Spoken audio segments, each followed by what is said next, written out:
Marin ke PSG, tinggal peresmian saja. Rumor baru menyebar tentang situasi Renato Marin, kiper muda nan jangkung milik Primavera AS Roma.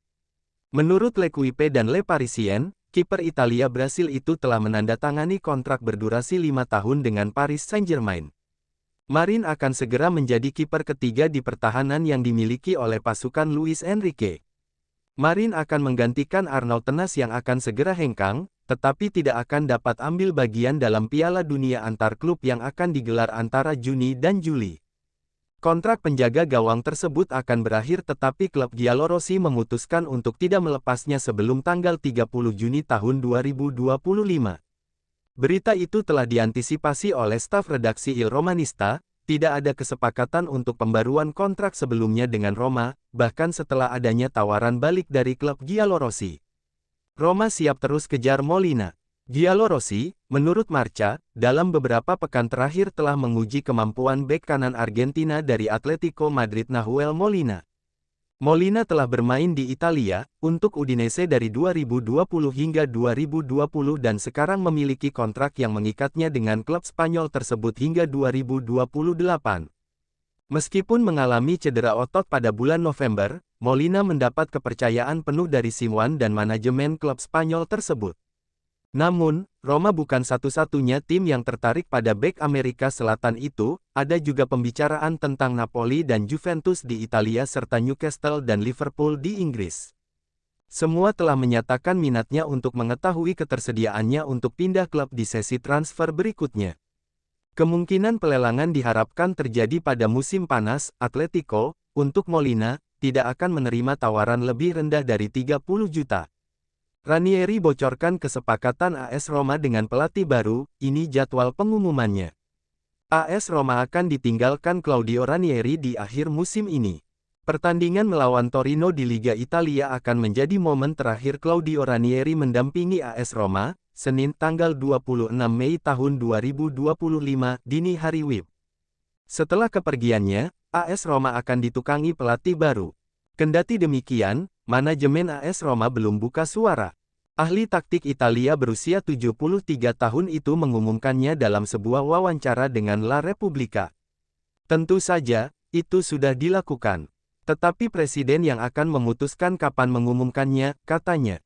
Beberapa pelatih, termasuk Massimiliano Allegri, Maurizio Sarri, dan bahkan Jurgen Klopp, telah dikaitkan dengan pekerjaan di Stadio Olimpico. Bahkan saudara laki-laki saya menelepon saya dan berkata, setidaknya beritahu saya. Semua orang bertanya kepada saya, ungkap Ranieri. Saya berkata itulah mengapa saya tidak memberitahu Anda, agar berita itu tidak tersebar. Kalian semua akan tahu pada tanggal 1 Juli. Dia pelatih baru, berkata jika dia datang pada bulan Juli, dia tidak akan mengenal para pemain. Jadi saya berkata, saya sendiri yang akan menjelaskannya kepadanya. Venditti adalah salah satu penyanyi Italia paling populer, penggemar berat AS Roma dan penulis lagu kebangsaan klub yang ikonik. Seperti yang diumumkan oleh AS Roma pada bulan November, Claudio Ranieri akan tetap di klub tersebut musim depan. Saya akan menjadi penasihat Friedkin, tegas Ranieri.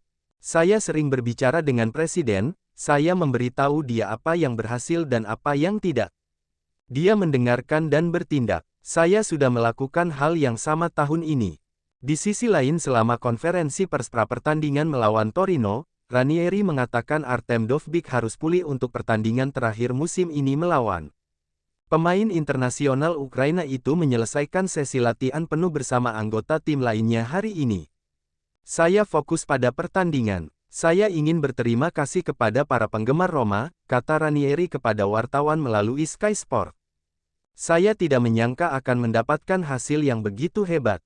Saya selalu memberitahu para pemain untuk bermain hingga detik-detik terakhir pertandingan terakhir. Kami berhasil lolos ke Eropa, meskipun kami belum tahu kompetisi mana. Saya puas, kami akan memberikan segalanya. Namun, Ranieri tentu saja menjawab beberapa pertanyaan lagi tentang pelatih berikutnya, tetapi tetap merahasiakan namanya. Saya tidak memikirkan bagaimana ia akan disambut, tetapi para penggemar pasti sedih saat ia pergi.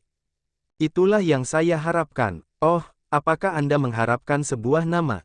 Pelatih asal Italia itu menyimpulkan. Berapa euro dari permanennya Levy di Sunderland?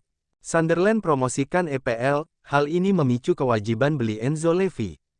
AS Roma akan mengumpulkan 18 juta, 6 dalam bentuk bonus dan 10% dari keuntungan modal. Dibeli dengan harga 23 juta. Kini bisa dikatakan Enzo Levy adalah pemain Sunderland secara permanen. AS Roma ia akan mendapatkan 18 juta euro dan bonus 6 euro, yang mana 2 euro akan mudah dan 4 euro akan bergantung pada Sunderland yang bertahan di Liga Premier. Masih ada juga 10% atas keuntungan modal masa depan. Roma akan sertakan rekan teknis tukar tambah untuk permudah permanenkan Saelemaekers. Kisahnya sudah diketahui, Alexis dipinjamkan dari Milan, sama seperti Abraham yang berseragam merah dan hitam. Singkatnya, pertandingan hari ini melawan Monza dan pertandingan besok melawan Torino akan menjadi pertandingan terakhir mereka sebelum kembali ke markas. Seperti yang ditulis La Gazzetta dello Sport, karena tidak ada angka untuk opsi pembelian, Gisolfi dapat menyertakan mitra teknis. Namun bukan Abraham, terutama karena gajinya yang tinggi, untuk meyakinkan Milan agar menjual mantan pemain Bologna tersebut. Sambil menunggu Iglitare diresmikan sebagai direktur olahraga baru Rossoneri, ini bisa menjadi jalan ke depan. Berharap lolos Liga Champion. Ya, sebagai penggemar, saya mengharapkannya, tapi saya tahu itu tidak sepenuhnya tergantung pada kita. Kita harus berharap Venezia bisa membantu, tapi pasti ada harapan. Setelah comeback yang mereka lakukan, Roma pantas mendapatkannya. Saya pikir tim telah berhasil membalikkan situasi yang rumit dan pelatih telah melakukan pekerjaan yang sangat baik. Besok ada pertandingan untuk puncak comeback ini. Diego Perotti, curhat Dobbik soal bek-bek di Serie A. Artem Dovbyk, tentang performa para bek di Italia. Ketika saya pindah ke Italia, saya tidak menyangka akan ada perbedaan yang begitu mencolok di lini pertahanan. Saya berharap para pemain bertahan di liga-liga papan atas akan berada di level yang kurang lebih sama. Saya pernah bermain melawan Barcelona, Real Madrid, Atletico, dan para pemain bertahan bermain dengan cara yang kurang lebih sama. Di Serie A, ada 3 atau 4 pemain yang berlari menjauh dari Anda pada saat yang bersamaan. Fans nyumbang uang buat bayar gaji Jurgen Klopp. Teori terus berkembang di media sosial tentang siapa yang dapat menggantikan Claudio Ranieri. Tidak hanya itu, selama konferensi pers terakhir pelatih Giallorossi, yang berlangsung pagi ini, seseorang menyumbangkan sejumlah uang untuk menyumbang gaji Jurgen Klopp. Pada satu titik, sumbangan sebesar 2 euro dan 49 sen dari seorang pengguna muncul di obrolan langsung YouTube Klopp, disertai dengan sebuah pesan. Kontribusi terhadap gaji Jurgen Klopp. Sebuah gerakan sarkastis yang dengan cepat menyebar di media sosial. Roma bisa mendapatkan sekitar 50 juta euro untuk Abraham. Menurut apa yang dilaporkan oleh staf redaksi media Turki, m.star.com, Besiktas telah tertarik pada Tammy Abraham. Gunnar Solskjaer, pelatih Besiktas dikabarkan tengah berupaya keras untuk mendapatkan jasa mantan pemain Chelsea tersebut. Oleh karena itu, kemungkinan proposal dari Besiktas untuk mantan pemain Chelsea tersebut dapat menjadi peluang yang sangat bagus bagi tim Giallorossi untuk mendapatkan uang tunai dalam jumlah yang besar, sekitar 50 juta euro.